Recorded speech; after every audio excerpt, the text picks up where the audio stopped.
வணக்கம். இன்றைய முக்கிய செய்திகள். பெரம்பலூர் மாவட்டத்தில் உணவுப் பொருள் வழங்கல் சம்பந்தமான பொதுமக்கள் குறைதீர் முகாம் நாளை நடைபெற உள்ளதாக அம்மாவட்ட ஆட்சியர் தெரிவித்துள்ளார். சென்னை அடையாறிலிருந்து மாமல்லபுரம் வரை டபுள் டெக்கர் பேருந்துக்கான சோதனை ஓட்டம் நடைபெற்றது. 22 கேரட் ஆபண தங்கத்தின் விலை சவரனுக்கு ஒரே நாளில் 2560 ரூபாய் அதிகரித்து ஒரு சவரன் 98,960 ரூபாயாகவும் 1 கிராம் 12,370 ரூபாய்க்கும் விற்பனை செய்யப்பட்டு வருகிறது. இதனைத் தொடர்ந்து 1 கிராம் வெள்ளியின் விலை கிராமிற்கு 6 ரூபாய் அதிகரித்து 1 கிராம் வெள்ளி 216 ரூபாய்க்கு விற்பனை செய்யப்பட்டு வருகிறது. டெல்லியில் காற்று மாசை தடுக்க விரிவான நடவடிக்கை எடுக்க வேண்டும் என்று மக்களவையில் ராகுல் காந்தி அவர்கள் வலியுறுத்தியுள்ளார். அமெரிக்காவை தொடர்ந்து இந்தியாவின் மீது மெக்சிகோவும் 50% வரி விதிக்கிறது என்று தகவல் வெளியாகியுள்ளது. தமிழகத்தில் வரைவு வாக்காளர் பட்டியல் வருகின்ற 19ஆம் தேதி வெளியாக உள்ளதாக தகவல் வெளியாகியுள்ளது. வருகின்ற டிசம்பர் 18ஆம் தேதி தவேக தலைவர் விஜய் அவர்கள் ஈரோடு மாவட்டத்தில் பிரச்சாரம் செய்ய ஏற்பாடு செய்யப்பட்டுள்ளதாக தகவல் வெளியாகியுள்ளது. கோவை காந்திபுரம் பகுதியில் அமைக்கப்பட்டுள்ள செம்மொழி பூங்கா பொதுமக்களின் பார்வைக்காக இன்று முதல் திறக்கப்பட்டதாக தெரிவிக்கப்பட்டுள்ளது. உள்நாட்டு உற்பத்தியில் 31 லட்சம் கோடி ரூபாய் மதிப்பீட்டில் தமிழ்நாடு 2வது இடத்தில் உள்ளதாக தெரிவிக்கப்பட்டுள்ளது. இஸ்ரோவின் ஆதித்யா L1 விண்கலம் சக்தி வாய்ந்த சூரிய புயல்களை கண்டுபிடித்து தரவுகளை அனுப்பியுள்ளது.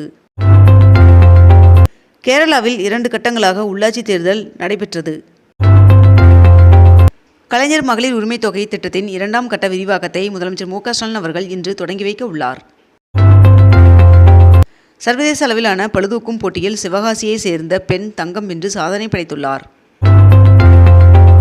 பிரதமர் அவர்களின் அறிவிப்பின்படி 2035ஆம் ஆண்டிற்குள் இந்திய விண்வெளி நிலையம் அமைக்கப்படும் என்று தெரிவிக்கப்பட்டுள்ளது. இந்திய கடற்படை மாரத்தானை ஒட்டி வருகின்ற டிசம்பர் 14ஆம் தேதி அதிகாலை 3 மணி முதல் மெட்ரோ ரயில்கள் இயக்கப்படும் என்று அறிவிக்கப்பட்டுள்ளது.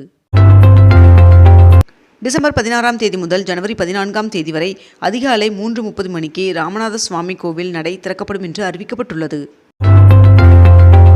பள்ளிக்கரணை உள்ளிட்ட அனைத்து மாவட்டங்களில் உள்ள சதுப்பு நிலங்களை செயற்கைக்கோள் உதவியுடன் துல்லியமாக அளவிடும் பணிகள் முடிவடைந்து விட்டதாக தகவல் வெளியாகியுள்ளது. தமிழகத்தில் வாக்காளர் சிறப்பு தீவிர திருத்த பணிக்கான படிவங்களை சமர்ப்பிப்பதற்கான காலக்கெடு மேலும் 3 நாட்களுக்கு நீட்டிக்கப்பட்டுள்ளது. ஆதார் பெயர் மாற்றத்திற்கான ஆவணமாக இனி பான் கார்டை தர முடியாது என்று இந்திய தனித்துவ அடையாள ஆணையம் அறிவித்துள்ளது.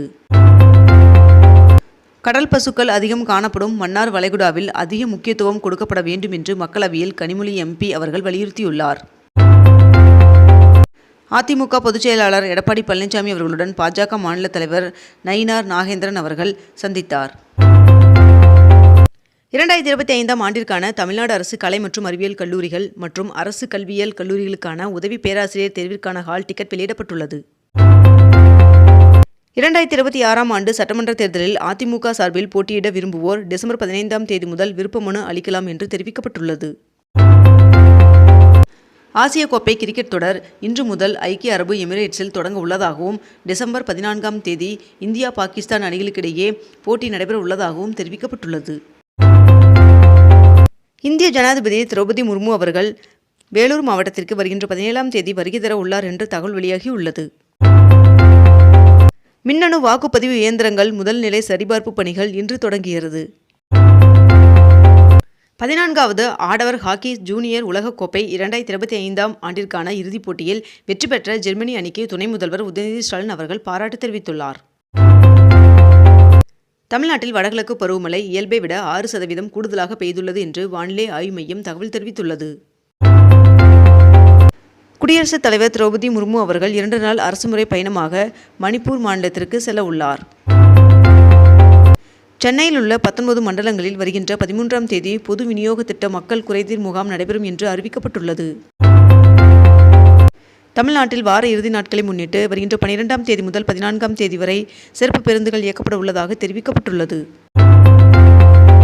தமிழ்நாடு அரசு பணியாளர் தேர்வாணையம் மூலம் வருவாய்த்துறையில் 476 பேருக்கு பணி நியமன ஆணையை முதலமைச்சர் மு க ஸ்டாலின் அவர்கள் வழங்கினார். புதுச்சேரியில் அனைத்து ரேஷன் அட்டைகளுக்கும் 750 ரூபாய் மதிப்பிலான பொங்கல் பரிசு தொகுப்பு வழங்கப்படும் என்று புதுச்சேரி முதலமைச்சர் ரங்கசாமி அவர்கள் அறிவித்துள்ளார். கிறிஸ்துமஸ் பண்டிகை மற்றும் புத்தாண்டை முன்னிட்டு தூத்துக்குடி மற்றும் மைசூரு இடையே சிறப்பு ரயில்கள் இயக்கப்பட உள்ளதாக தெரிவிக்கப்பட்டுள்ளது. தமிழகத்தில் வரைவு வாக்காளர் பட்டியலில் இருந்து சுமார் 70 லட்சம் வாக்காளர்களின் பெயர் நீக்கப்பட வாய்ப்பு என்று தகவல் வெளியாகியுள்ளது. தமிழகத்தில் வருகின்ற 23ஆம் தேதி வரை கடும் குளிர் நீடிக்கும் என்று சென்னை வானிலை மையம் தகவல் தெரிவித்துள்ளது. 332 கோடி ரூபாய் மதிப்பீட்டில் கட்டப்பட உள்ள மேற்கூரை அமைப்புடன் கூடிய 10 நவீன நெல் சேமிப்பு வளாகங்களுக்கு முதலமைச்சர் மு.க.ஸ்டாலின் அவர்கள் அடிக்கல் நாட்டினார். 42 பத்திரிகையாளர்களுக்கு மாதம் 12,000 ரூபாய் ஓய்வூதியத்திற்கான ஆணைகளை முதலமைச்சர் மு.க.ஸ்டாலின் அவர்கள் வழங்கினார். பொங்கல் பண்டிகையை கொண்டாட குடும்ப அட்டைகளுக்கு தமிழ்நாடு அரசு 5,000 ரூபாய் தர வேண்டும் என்று அதிமுக பொதுக்குழு கூட்டத்தில் அதிமுக பொதுச் செயலாளர் எடப்பாடி பழனிசாமி அவர்கள் வலியுறுத்தியுள்ளார். தமிழ்நாட்டில் இன்று முதல் 7 நாட்களுக்கு ஒரு சில இடங்களில் மிதமான மழை பெய்ய வாய்ப்புள்ளதாக வானிலை மையம் தகவல் தெரிவித்துள்ளது. தமிழ்நாட்டில் உள்ள வாக்குச்சாவடிகளின் எண்ணிக்கை 68,467 இருந்து 75,035 இந்திய தேர்தல் ஆணையம் உயர்த்தியது. வருகின்ற டிசம்பர் 14ஆம் தேதி திமுக இளைஞரணி மாநாட்டை முதலமைச்சர் மு.க.ஸ்டாலின் அவர்கள் துவங்கி வைக்க உள்ளார் என்று தகவல் வெளியாகியுள்ளது. AI கட்டமைப்பு வசதிக்காக இந்தியாவில் மைக்ரோசாப்ட் 1,50,000 கோடி ரூபாய் முதலீடு செய்ய உள்ளதாக தகவல் வெளியாகியுள்ளது. நாட்டில் 12 பொதுத்துறை வங்கிகளில் உரிமை கோரப்படாத 58,331 கோடி ரூபாய் டெபாசிட் தொகையானது முதலீட்டாளர்கள் கல்வி மற்றும் விழிப்புணர்வு நிதியத்திற்கு மாற்றம் செய்யப்பட்டுள்ளது. கேரளாவில் 2 கட்டங்களாக உள்ளாட்சி தேர்தல் நடைபெறுகிறது. இதில் நேற்று நடைபெற்ற கேரளாவில் முதல் கட்ட உள்ளாட்சி தேர்தலில் 71% வாக்குப்பதிவானதாக தகவல் தெரிவிக்கப்பட்டுள்ளது.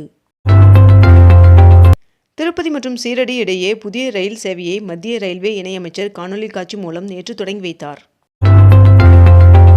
திண்டுக்கல் மாவட்டம் பழனி மலை கோவிலுக்கு பக்தர்கள் எளிதில் செல்ல பனிக்குலர் விஞ்ச் ரயில் திட்டத்தை செயல்படுத்த தமிழக அரசு அனுமதி வழங்கியுள்ளதாக தகவல் வெளியாகியுள்ளது. 405 பகுதி சுகாதார செவிலியர்கள் 117 வட்டார சுகாதார மேற்பார்வையாளர்களுக்கு அமைச்சர் மா. சுப்பிரமணியன் அவர்கள் பதவி உயர்வு ஆணையை வழங்கினார். 2026ஆம் ஆண்டு பிப்ரவரி மாதம் முதல் வாரத்தில் சென்னையில் அனைத்துலக வள்ளலார் மாநாட்டினை முதலமைச்சர் மு.க.ஸ்டாலின் அவர்கள் தொடங்கி வைக்க உள்ளார் என்று அமைச்சர் சேகர்பாபு அவர்கள் தெரிவித்துள்ளார். தமிழக அரசுடன் இணைந்து திரைப்படம், இணைய தொடர்கள் உள்ளடக்கத்தை உருவாக்க ஜியோ ஹாட்ஸ்டார் ஒப்பந்தம் கையெழுத்தானது. ஜியோ ஹாட்ஸ்டார் மற்றும் தமிழக அரசு இடையே 4,000 கோடி மதிப்பிலான புரிந்துணர்வு ஒப்பந்தம் கையெழுத்தானதாக தகவல் வெளியாகியுள்ளது.